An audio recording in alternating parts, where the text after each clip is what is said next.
Last week, we looked at the worst matches to ever slop onto our screens courtesy of the biggest trademark party trademark of the summer trademark. And while it felt good to purge some poison, it's only one side of the coin and some other metaphors that I also wanted to jam into this introductory blender. Despite WWE often confounding us at SummerSlam with odd booking choices, uncomfortable moments, and the occasional Jon Stewart, there have been some truly joyous matches in SummerSlam's 33-year history. So sod it, let's give you 20 instead of 10. Hell, it's a summertime. You earned it. I'm Adam, hailing from PartsFUNknown, and here are the 20 best matches in SummerSlam history. But before we start the list, what's your favorite SummerSlam match? Let us know in the comments. Let's get a conversation going. And then if you do like the video, please do hit subscribe, because we subscribe. It's the summer, so subscribe. Hashtag Hot Subscribe Summer. Number 20, Seth Rollins versus John Cena 2015. Look, right? Yes. Jon Stewart, the funny man from The Daily Show, interfering in a match for both the WWE and US Championships, one of the highest stakes matches in SummerSlam history. That does indeed blow the fat one. But first of all, oh boy, did the crowd like it through sheer overwhelming desire to see Seth Rollins succeed. And second, the match that preceded it was 20 minutes of big match, false finish, crowd-baiting glory. Arguably Rollins' finest moment as WWE Champion. Dodgy finishes be damned, at least the crowd popped, as opposed to the confused annoyance that greeted the finish of Taker versus Lesnar in the main event. Number 19, Sasha Banks versus Charlotte 2016. If our match next weekend delivers like we expect, Sasha Banks will be one of SummerSlam's all-time MVPs. Her match against Asuka last year was match of the night. Her match against Alexa in 2017 is very underrated. And then there's this, an admittedly messy match featuring a few heart-stopping botches, but featuring Sasha and Charlotte turning in a hugely compelling spectacle via the medium of repeatedly nearly killing the boss. Wrestling shouldn't necessarily feel this dangerous, but when it does, there is an intangible electricity in the air that makes for a really compelling match. Please don't die, Sasha Banks. Number 18, Brock Lesnar versus CM Punk 2013. One of the strongest cases that you should be very excited to see the Second City Saint again. The Best versus the Beast was a huge amount of fun. Heyman had just turned on Punk and was bringing his new/old boyfriend in to sort out his clingy ex. What followed was an enjoyably brutal match, a proper David versus Goliath story, and boy did Punk not mind getting the Pepsi whipped out of his bones. Fast-paced, action-packed with lovely moments of storytelling peppered throughout. Number 17, Christian versus Randy Orton 2011. Christian and Randall had one of the best rivalries of 2011 and a legit contender for most underrated rivalry of all time. They had like 5 straight matches in a row for the world title, and while that seems like a goddamn nightmare, each match felt different, progressing a wonderful slow burn heel turn from Captain Charisma, blowing off in this truly excellent no-holds-barred match stuffed with callbacks and featuring a closing spot that nearly killed both men dead, especially Randy. Oof, ya poor heed. Number 16, Triple H versus The Rock 1998. God, 98 was a great year. Not only was WWE cruising with the best top face and top heel in the industry with Austin and McMahon, but they spent the year carefully crafting 2 more top stars, just in case. Step right up the flagships of DX and the Nation, Triple H and The Rock duking it for the IC title in a ladder match at SummerSlam 98, a truly standout ladder match, by the way. Not so much because it had a bunch of flippy doos in it, but because it's a match that, more than most, sold how much it would hurt to be hit with a ladder. Great matches elevate both the winner and the loser, and Exhibit A right here.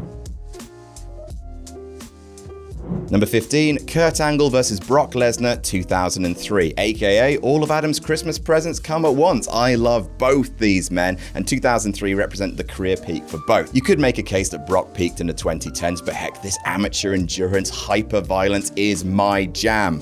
That jam. Everything their WrestleMania match could and should have been if nerves and necks hadn't gotten in the way. The match takes its time getting going, but the ideal heel-face alignments of Brock and Kurt keep the crowd super invested before it builds to an admittedly overbooked, but still raucous finish, featuring an all-time great kick-out from Kurt Angle. Number 14, Shawn Michaels versus Razor Ramon 1995. The best match on the worst SummerSlam card in history. This rematch from WrestleMania 10 was basically parachuted onto the card in a panic, just to give the fans anything to look forward to, and it's gangbusters as well. It's an early ladder match, so the spots won't pop your mind like they did the crowd watching back then, but the athleticism on display, especially from Michaels, is timeless. The moonsault from the ladder still looks good. The super kick spot is still very cool.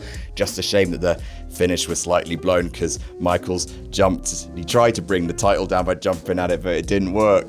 And it didn't work twice. God, look how cross he is. Number 13, The Undertaker vs. Edge 2008. Hey, you guys want to see someone eat just a whole bunch of shit? Let me introduce you to this Hell in a Cell match, which sees Edge loudly proclaim to not be afraid of scary Sinclair Frightener Extraordinaire, which is up there with his worst ever decisions, including the spinner belt design and the sex thing. Edge gets in a few licks here and there, but otherwise dies 1,000 deaths in the most entertaining ways possible, up to and including getting sent to Christian hell after the match is over. Silly bollocks, but wonderfully inventive bollocks. And speaking of, number 12, CM Punk vs. Jeff Hardy 2009. The blow-off to the sleeper feud of that year, Punk vs. Hardy, is a tale as old as time, someone who's wrong but cool about it versus someone who's right but being a dick about it. WWE may not have always done right by CM Punk, World Heavyweight Champion, but they dedicate the main event of SummerSlam to his and Hardy's excellent work, and they earn it. The swanton through the announce table is an all-time great TLC spot, and other spots like the superplex onto the ladder are equally brutal. Hardy has an amazing legacy of SummerSlam ladder matches. His bout against RVD in 2001 also rules, plus one more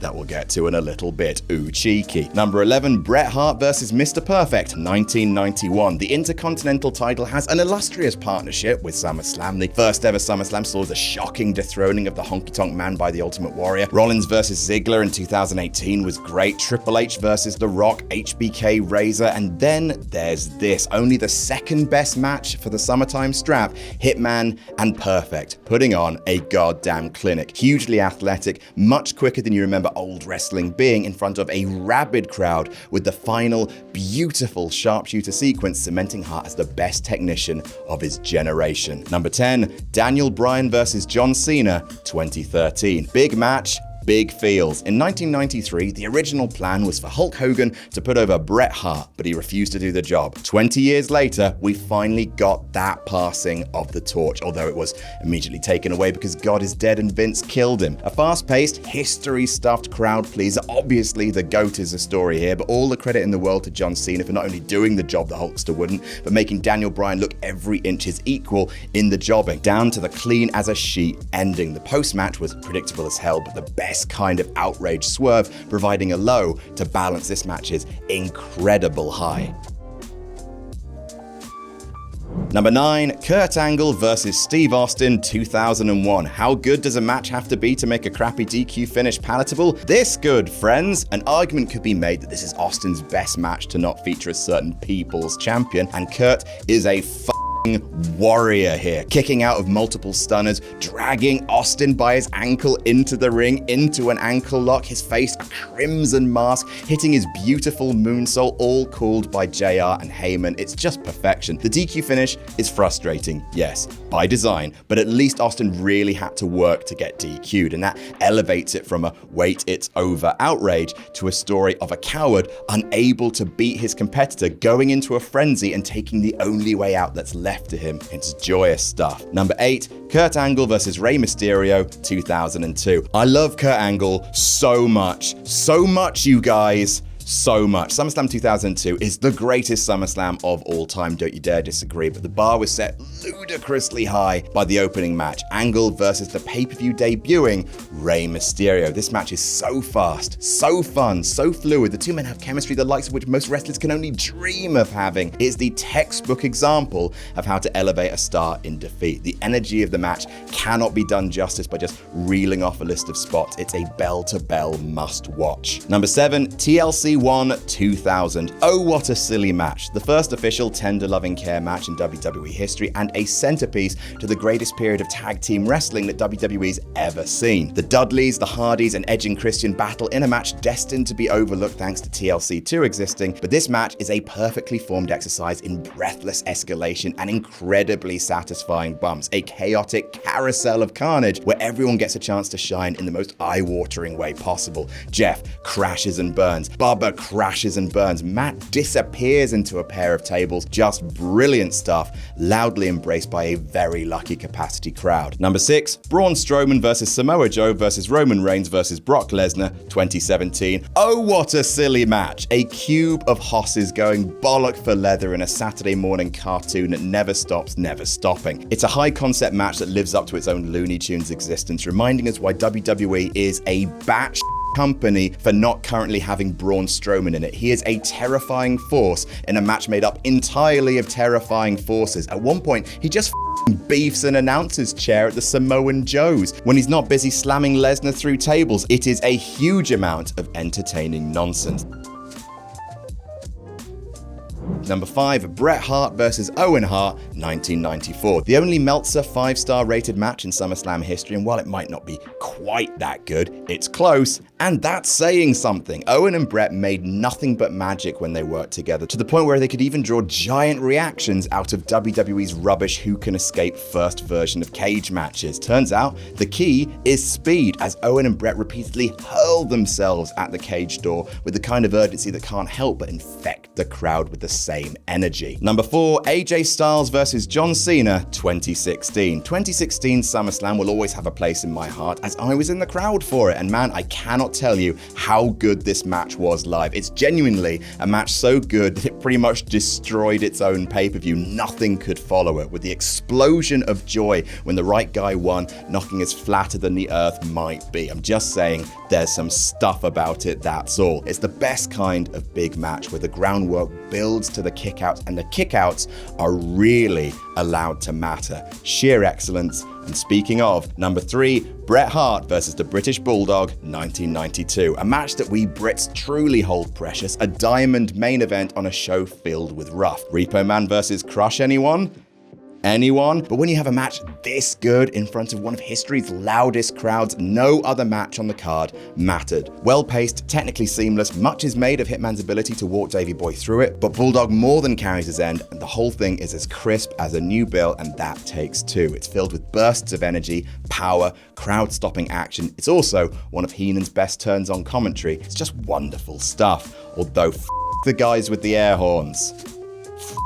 Number 2, Triple H versus Shawn Michaels, 2002. No other match makes the point that Shawn Michaels was a wrestling genius. His first match back after 4 years away from the ring, and it's like he never missed a day, crafting a seamless, violent, creative, and bloody masterpiece with his best friend turned bitter enemy, Triple H. Nearly half an hour in length, but never feeling indulgent, which is more than could be said for some of the matches in this feud. It is superb. Everyone was happy to see Shawn. Everyone was happy to see that he could go better than ever. Everyone hated Triple H. The two pretty much nailed every spot in the match that could have been filled with shortcuts to protect Michaels, but no shortcuts were taken. We won't forget you. And number 1, John Cena versus Brock Lesnar 2014. Lol. Alright, shut up. Listen, this isn't the greatest match in SummerSlam history to anyone, probably, except for me. But I wrote this bastard. It's my rules. I love this match so much. It is so shocking. It is so surprising. It is so funny. It's essentially the beginning of John Cena's departure to the mid-card, where from 2015 onwards, he puts in one of the greatest wrestling runs of all time. And watching Big Match John get drubbed from bell to bell, every single equally unbelievable moment just made me laugh and clap until my hands were sore when I watched it. And it's hard to describe it properly, but when this happened, the year this happened, Suplex City was not a thing. Cena was still the guy. This should not have happened, but it did. And it's one of those desperately few times where the phrase "anything can happen in the WWE" actually rings true. I love this match. I'm gonna go watch it again. Look at Cena fly. Whee! Look at him die. And that's our list. What's your favorite SummerSlam match of all time? Let us know in the comments. Don't forget to like, share this video around if you enjoyed it. Make sure you subscribe to PartsFUNknown for more silly wrestling content. Jam that jam.